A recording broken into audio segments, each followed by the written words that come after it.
country illegally cast a ballot, it takes the power of your vote away.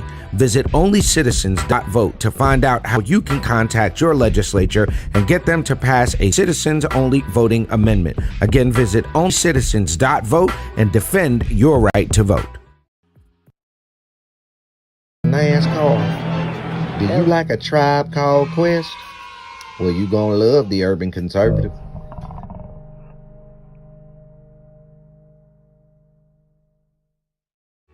Do you like manwich and nachos?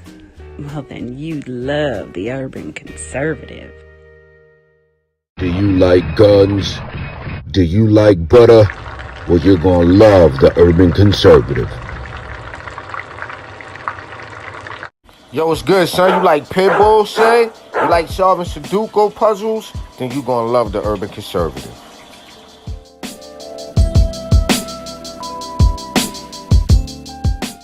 Hey, buddy, if your car making a sound like this, you might want to get you some power steering fluid and check out the Urban Conservative podcast. Are you repulsed by the idea of drag queen story time at your local library, but enjoy Carol Baskin TikTok memes? Then you would enjoy the Urban Conservative. Do you want to slap your boss and then go home and make yourself some golden brown pancakes covered in butter and freshly made warm boysenberry syrup? Then you'll love the Urban Conservative. You're a little over Cardi B, and you're repulsed by the thought of Hogmaw. Check out the Urban Conservative. You ready?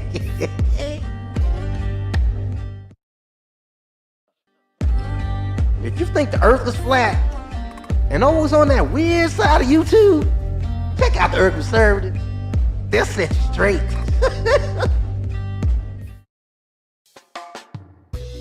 If you're in a chasing dopey and you love solid fish and festival, check out the Urban Conservative. All right, ladies and gentlemen, you know what it is. It is a Monday night. It is time for the Urban Conservative podcast each and every Monday night, 8 p.m., right here live on YouTube, Instagram, and across the web at tuconservative.com. That is the website you need to go to support what we do, which is to share conservative values and principles and the benefits of conservative policies to urban communities across this great nation of ours. Again, tuconservative.com is the website that you can go to support what we do here. I got to give a big shout out to my twin brother, Raheem Architect Soto, the other half of the Urban Conservative. He's out on writing duties tonight. A big things are going with him in the writing situation. But we've got an interesting show for you all tonight. One thing before we go any further, before we get the show started, we want to take a moment to recognize what's happening here in North Carolina. Multiple law enforcement officers, 3 killed, 5 other officers shot and injured here in Charlotte, North Carolina. Matter of fact, only about a mile and a half away from where I live. I heard the sirens as the officers were en route. I had no idea what was going on, but come to find out, officers serving a warrant, 3 have died. Again, 5 wounded, 1 listed as in critical condition. Our hearts and prayers go out to those who serve, those of the fallen. It's just, we live at a time where more often than not, we get to find out, how dangerous, very quickly, how dangerous what law enforcement does. So that's going on. We've got protests going on at UNC Chapel Hill. There is a lot going on here in North Carolina. As you may or may not know, there is indeed a runoff happening.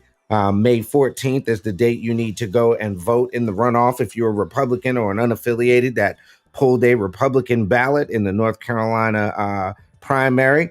We have 2 runoffs going, one for Lieutenant Governor and one for the state auditor's office. State Auditor Beth Wood not running for re-election. 2 Republicans in the runoff. One we have with us tonight on the Urban Conservative for the first time.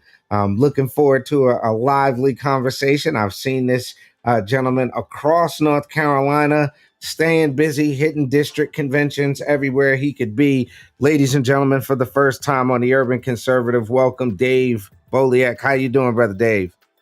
Man, I am doing fantastic. I'm in the wonderful city of Charlotte also today, and my heart and prayers go out to those who lost their life serving the public in East Charlotte this afternoon. I mean, I do think that these council of state positions are important, but it makes trivial sometimes what we do in politics when you see what our first responders and law enforcement officers do on a daily basis. Totally agreed, brother Dave. Totally agreed. So let's jump right in. For the folks that may not know who Dave Boliek is, what we try to do here is give them what they may not know. So give them a little background for the folks that may not be familiar. Where you from? How'd you grow up? All that good stuff. Yeah, I appreciate it. Yeah, I'm Dave Boliek, and I was born in Lincolnton, North Carolina, right down the street, down the highway from Charlotte. I've lived in North Carolina all my life, in 13 different communities across the state. I have a wonderful wife of the last 28 years. We'll be 29 on May 22nd. We have 4 children, 2 of which are grown and off our family payroll. So we're really excited about that, of course. I am an attorney by trade. I also have a master's degree in business administration, and I have owned and run several businesses and own a couple of businesses in addition to my law firm that I operate. One, a allied health concern where my wife and I provide speech, occupational, and physical therapy to children across eastern North Carolina. It's really her labor of love, and it's her service for the community. She's a real champion for children across North Carolina. You mentioned Chapel Hill earlier, and I'd like to talk about that. Hopefully, if we've got time, about things we're trying to do to clean that mess up that's going on currently on campus in Chapel Hill. But I've spent the last several years as chair of the board there, where we've made some real strides to bring conservatism to our university system. It's gone. You and I both have talked about this. Our universities have gone way too far left. It's time to bring balance back to our universities. And I've worked really hard on that the past several years. I'm sure we'll get into that a little bit. But I'm a true North Carolinian, and I love this state. I'm running for state auditor not because I want a job, but because I want to serve the people of the state of North Carolina. Well, thank you for that. Appreciate it. And so let me back up a little bit. Being an attorney, going to law school, was that kind of the life trajectory? Did you grow up in a conservative household? Like, what was the politics like for Dave growing up? So, I grew up in a media family. My father was actually a television reporter who was quite conservative. In fact, Governor Martin asked him to join his staff in the 80s to come on the PR department in the 80s. So I grew up in a Christian home and have gone to church my entire life. I had what I thought was a pretty good childhood. I'm an Eagle Scout. I went to Scouts. I played sports, played basketball and football in high school, and grew up a true North Carolinian in a conservative fashion. Over the years, I said, I was born and raised a Christian, but it wasn't until really about 18 years ago that I developed a personal relationship with Christ. And that was on a retreat that I was invited to. And I met Christ face to face, so to speak, and have strived to walk in his footsteps every day since that moment. Wow. Thanks for sharing that. And so growing up conservative, growing up North Carolina, we're gonna fast forward a little bit. This idea of running for state auditor. People talk about what the auditor's job is. Some people who are like really political know all about what the auditor does, right? And then there's the people who have no idea what the auditor does. So if you had to give it to me like I'm a fifth grader, right? What to you is the job of the state auditor? How do you explain that to somebody who may not be familiar with what the auditor does? Yeah, well, a couple of things in there. You want to know why in the world would I want to run for state auditor? And sort of was sparked by something I did when I first got on the board at Chapel Hill. I was informed that there were 16, count them, 16, a dual 16 separate budgets running $4.4 billion a year in a spend. I mean, I thought they misspoke when they told me that, and in fact they didn't. So I set about, along with some other members of our board, and I led the charge on this to consolidate our budget to one forward-looking budget. And in the process, we discovered a $100 million annual shortfall. And it was that success that really sparked the idea that I could run for state auditor and serve at the state level. I had a judge. I was a former prosecutor, so not only have I been in private practice, but I have prosecuted as well. I've been in traffic court and I've handled murder cases.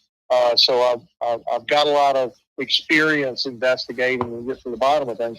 But I had a judge tell me one time, just because something looks stupid doesn't mean it's not on purpose. And I believed that these 16 budgets were on purpose so that money could be shell gamed.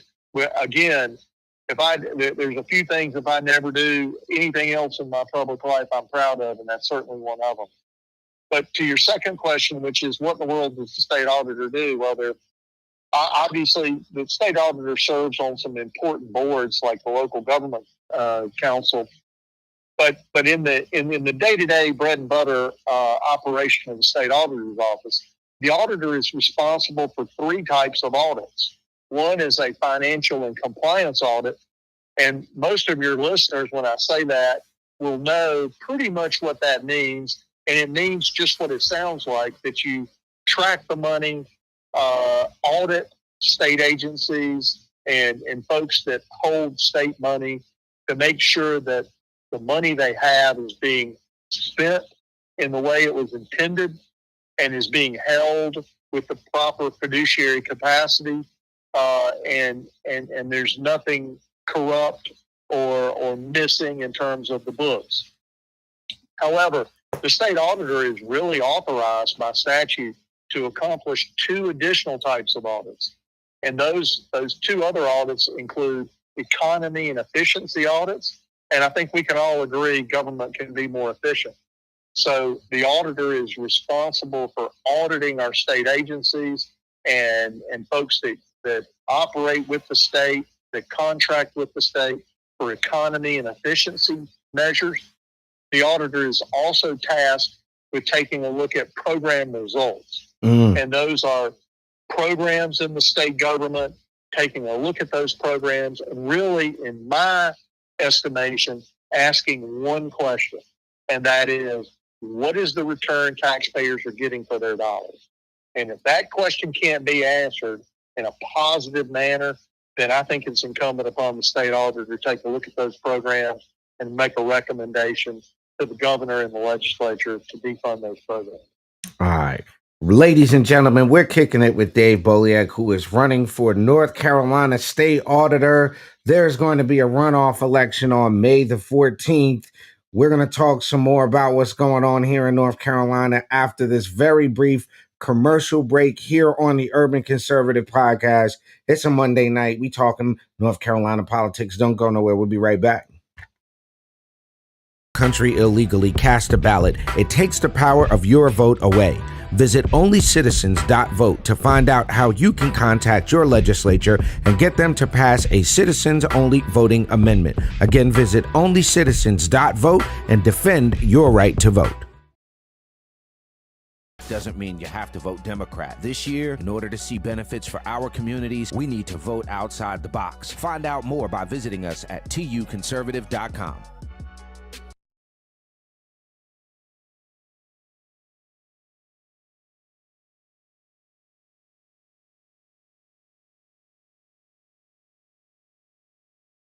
All right, ladies and gentlemen, we are back live on the Urban Conservative. It's a Monday night. We're talking with Dave Boliek, who is looking after your money, wants to become your next North Carolina State Auditor. Primary runoff date, May 14th here in North Carolina. Early voting is in full effect. If you are an unaffiliated voter who pulled a Republican ballot or a Republican who voted in the primary, you need to go cast your vote for lieutenant governor and for state auditor, which are the two elections, again, that are part of the runoff. Folks, we're talking with Dave Boliek, who is one of the candidates running for North Carolina State Auditor on the Republican side. We've talked a little bit about what's going on up at UNC Chapel Hill with the protest, and we talked a little bit about, finding and identifying ways to cut down on waste and fraud. One of the things in light of what's happening here in Charlotte, Dave, is when we talk about the auditor's office having the power to audit municipal governments, when we look at places like Rocky Mount and some of the previous audits of kind of incidents where municipal officials just outright broke the law, let's call it what it is. How much more, I don't know if power is the right word, but how do we add some teeth, or do you think there's enough teeth behind what the auditor finds in relation to fraud and waste and that kind of thing? So that's a good question. I appreciate you asking that. I do think that the auditor has enough teeth in the office to make things positively happen. I really criticize the former elected state auditor, who, by the way, was indicted.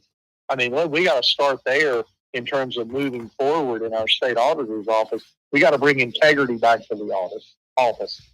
But in looking at audits that were done at the municipal level, it's one thing to go in and do an audit and come up with the figures and the math and have a conclusion that's mathematical. I think the next step, and what is incumbent upon an effective auditor, is to come up with ironclad recommendations to both the governor, to the legislature, and in the case, for example, where you have malfeasance, where you have people outright breaking the law, particularly in the municipality setting, to go straight to the district attorney of that district and lay that audit down with a recommendation that prosecution occur. Without a strong auditor willing to go ahead and lay down their opinion that somebody needs to be prosecuted, you basically have an auditor's office that doesn't have that type of teeth. And I've been traveling the state, and I've been saying, look, I'm not intending on showing up at the state auditor's office with a Ziploc bag full of number 2 pencils and a calculator. I'm going to show up at the state auditor's office, and we're going to remake the culture of that office. We're going to plow forward. We're going to do things for the state of North Carolina and for the taxpayers that make a difference. And if that includes making a recommendation that someone who is stealing money be prosecuted, we're going to put our prosecutors, regardless of their political disposition, on the spot. And we're going to recommend that people that steal taxpayer money be prosecuted to the fullest extent of the law. Excellent. Now, one of the things, Dave, that, and then we have on this show, we've actually had the previous state auditor on, and we talked about, and I'm very specifically going after this situation in Rocky Mount because it was a clear-cut case where this elected official basically was doing things he shouldn't have done. The Senate stepped in and they passed the law. What if anything do you see, and maybe this is too broad of a question, I don't want to get too in the woods on this with you, but what do you see is the number one thing the state General Assembly needs to empower the auditor's office to do? Are there that level of changes you think need to be made to the auditor's office as it is now? Well, I think there are a couple of things. One is, I do think, and this is a little bit broader, and I'll get more specific to I think what you're getting at with the municipal audits. But one is, we need an increase in technology in the state auditor's office. The technology in that office is behind where it needs to be. We absolutely need to go to the General Assembly and provide, and again, I think this is where effective leadership is really required, and that is provide the General Assembly with a specific outline of the technology needed. You don't go to the General Assembly with your hand out and just ask for money. What you need to do is go to the General Assembly with a plan, a strategic plan, and with specific asks in terms of dollars needed to effectuate the right technology. So that's number one. Number two, I think we need to go to the General Assembly and look at housing election integrity in the office of the state auditor. I think the state auditor is uniquely qualified to take a look at election integrity. There are multiple audits that need to be done. I would start with scrubbing the voter roll. Okay, And wait. wait. Hold on, Dave. Hold on. So, hold on. So, put an Office of Election Integrity under the auditor. Would that mean auditing the State Board of Elections? Yes, it would. Absolutely. 100%. The State Board of Elections has not been audited in more than a decade. It needs to be audited. You also, and look, a lot of this stuff, I don't presuppose to know the answer to any of these audits. I don't think it's fair for someone running for state auditor to say, well, I think there's something wrong one way or the other. Sure. I simply think that first, the Board of Elections needs to be audited, not only for its financial situation, but for how they do things. And I also think there are certain audits that can protect the integrity of the elections, because if the voting public doesn't have confidence that our elections are being run fairly and above board, they tend not to vote. And I've traveled this state and I've heard election integrity as a top issue in North Carolina. I want to address it. I think housing it in the state auditor's office is the right thing to do. We can scrub the voter rolls. We can do what's called a SOC audit, which is your operations and systems audits to make sure things are run in a certain way and the processes are followed. We need to do a technology and a machine audit, and we also need a voter tabulation audit. Those are 4 standard audits that I think the state auditor's office should complete. And to your point on municipal audits, I think we're going to need the right staff and the right team to be available not only to pursue fraud and corruption, but to lend an assisting hand, particularly the smaller municipalities that may only have one clerk or a very small staff that's required by statute to audit and keep track of the finances of a municipality.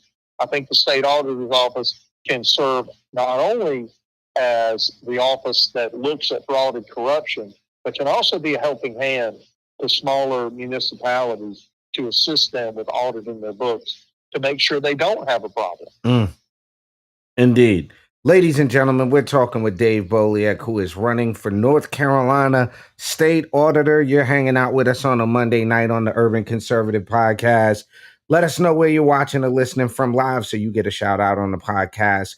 All my listen back crew, make sure you get this content a share so that you can go and inform your friends before the May 14th runoff. We're going to take a real quick commercial break. We're going to talk a little bit more with Dave Boliek, running for North Carolina State Auditor. On the other side of this one, give us a like, share, follow, subscribe. We'll be right back here on the Urban Conservative Podcast. Don't go nowhere. Doesn't mean you have to vote Democrat. This year, in order to see benefits for our communities, we need to vote outside the box. Find out more by visiting us at tuconservative.com. Country illegally cast a ballot. It takes the power of your vote away. Visit onlycitizens.vote to find out how you can contact your legislature and get them to pass a citizens-only voting amendment. Again, visit onlycitizens.vote and defend your right to vote. Have brought you chaos at our border, failed foreign policy, sky-high prices, and out-of-control crime. It's time for new ideas and new leadership. Vote Abdul Ali for U.S. House District 12, and let's make America better. Paid for by Ali for Congress. All right, ladies and gentlemen, you're back. It's Monday night. We're kicking it here on the Urban Conservative Podcast. We're talking North Carolina politics tonight. Again, our heart goes out to the family and the loved ones and the departments. 3 law enforcement officers killed today, 5 more shot and injured in an operation in East Charlotte today. Again, that just devastating what's happening out there on city streets. And not to politicize this stuff, Dave, but who we vote for absolutely matters. You know, who we put in the office, who we instill our trust into with our vote to run these state level organizations and our municipalities absolutely matters. So we're on the tail end of this conversation with Dave Boliek running for state auditor. You got some love in the comments, brother Dave. Got Christina Williams out there. She said she's putting out signs out at the polls for you. We've got some Eastern Carolina, some mountains checking in. Yeah, pretty good. So, elephant in the room, pun intended, Dave. This is primary stuff. Yeah. The question has come up, and when we look at people like, and I'm going to use her as an example because she's in my district, Trisha Cotham, who switched from Democrat to Republican, gave Republicans the supermajority in the House.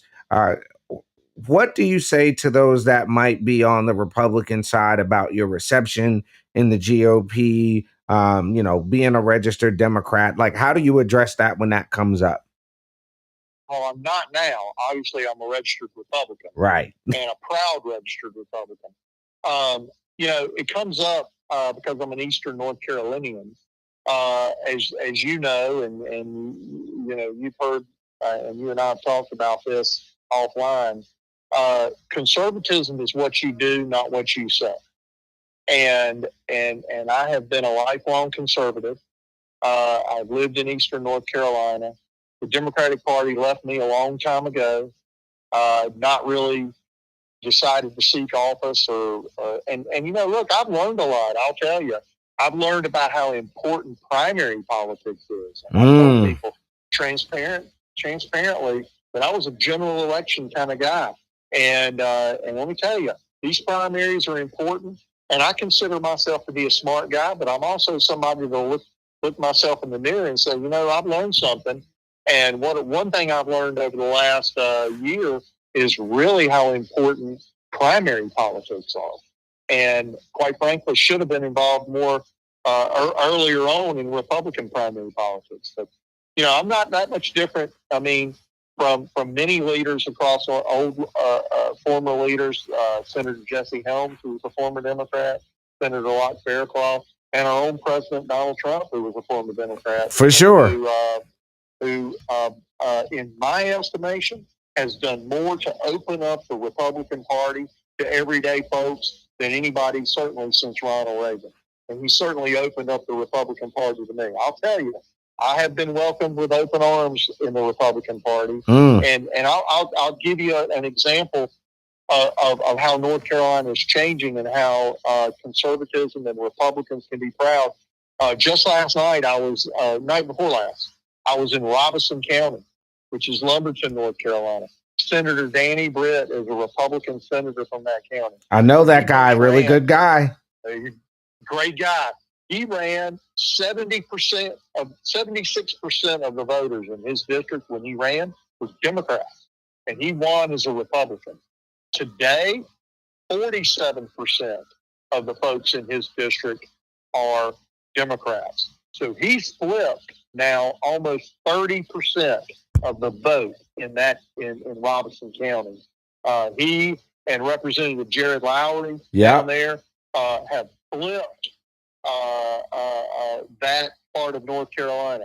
I represent, in large part, the flip, the coming home to North Carolina roots, which the Republican Party represents, and the Democratic Party just quite frankly doesn't.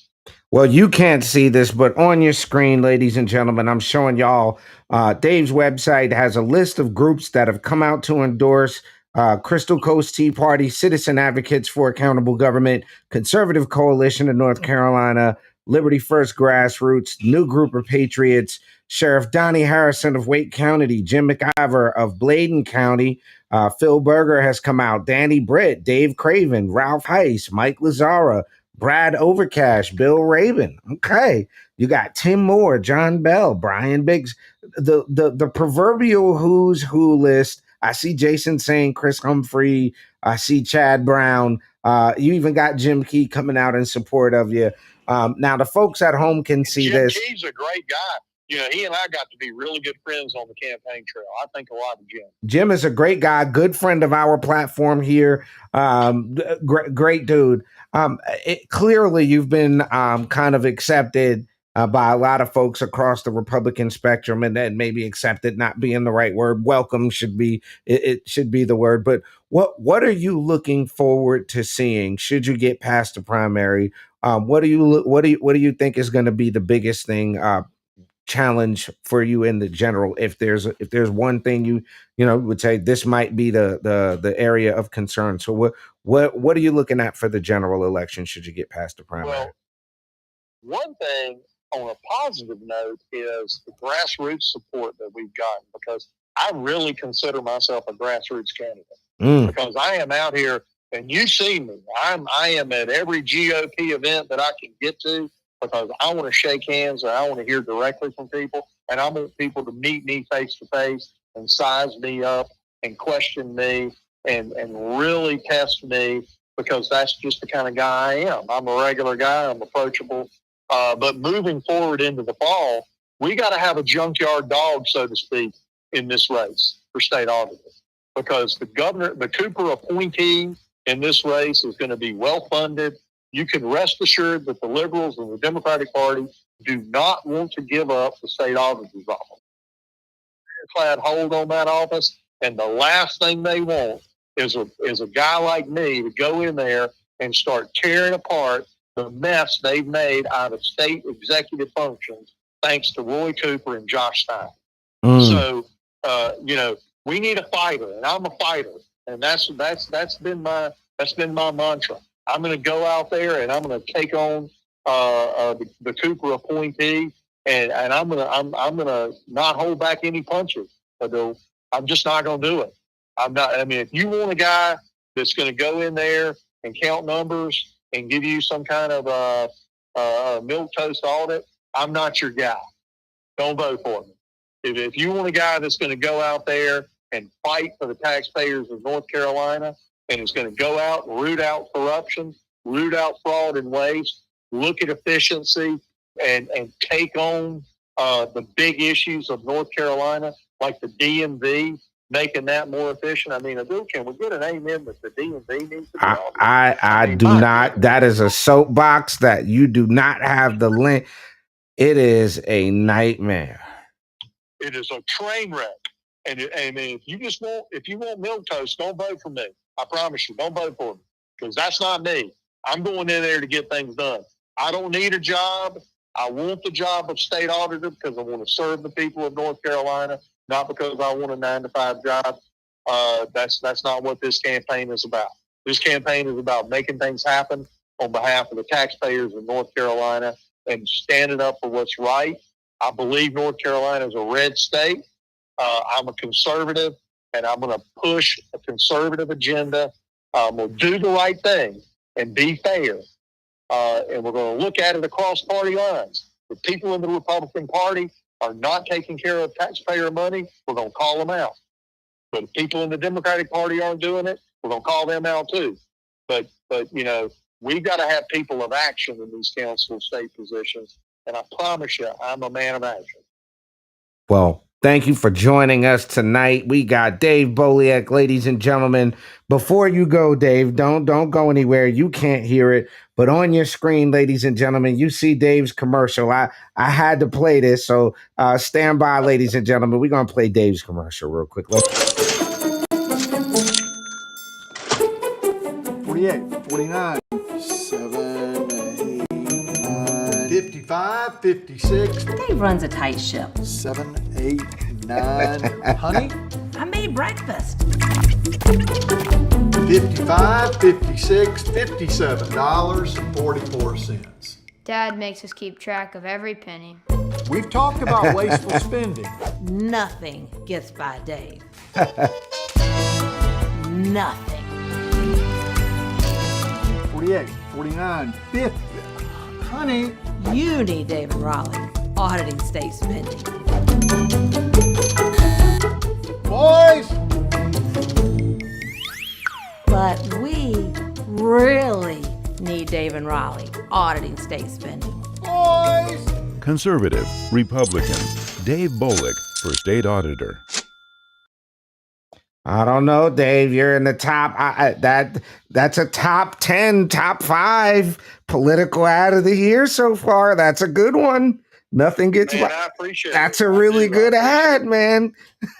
Well, listen, hey, I'm glad to be here and I'm honored to be here with the most qualified candidate for the 12th district congressional seat. Oh, And that well. would be you. Well, I appreciate that, brother. I appreciate that. We need you to pull the upset and send the hat lady home. Amen to that. Ladies and gentlemen, once again, we're talking with Dave Boliek, running for North Carolina State Auditor. The website, as you can see on your screen, is auditordave.com. Find out more. May 14th is the election. You need to go to your county board of elections website to find out where your early voting locations are. Get your vote in early, unless you're going to do it on May 14th, but you do have the opportunity to get your vote in early. Again, it's auditordave.com. Thank you for joining us here on the Urban Conservative. Auditor Dave, appreciate you. We'll definitely have you back in as the race progresses. Yes, sir. I am honored always to be in your presence. Well, thank you, brother. Ladies and gentlemen, there you have it. Make sure you're with us tomorrow morning, bright and early, 9 a.m. for Top of the Morning here on the Urban Conservative. Give us a like, share, follow, subscribe. Once again, tuconservative.com is the website. Our hearts, our prayers go out to the fallen officers' families, their units, those that are injured. We pray for a speedy recovery for you all. Please keep your first responders, whichever side of the aisle you're on, keep these first responders in your prayers. They have very dangerous jobs. And like Dave said, it's what we do in politics is nothing compared to these folks putting their lives on the line. So peace and love, y'all. Be safe out there. We'll catch y'all on the next podcast. Peace. Items have brought you chaos at our border, failed foreign policy, sky-high prices, and out-of-control crime. It's time for new ideas and new leadership. Vote Abdul Ali for U.S. House District 12 and let America better. Paid for by Ali for Congress.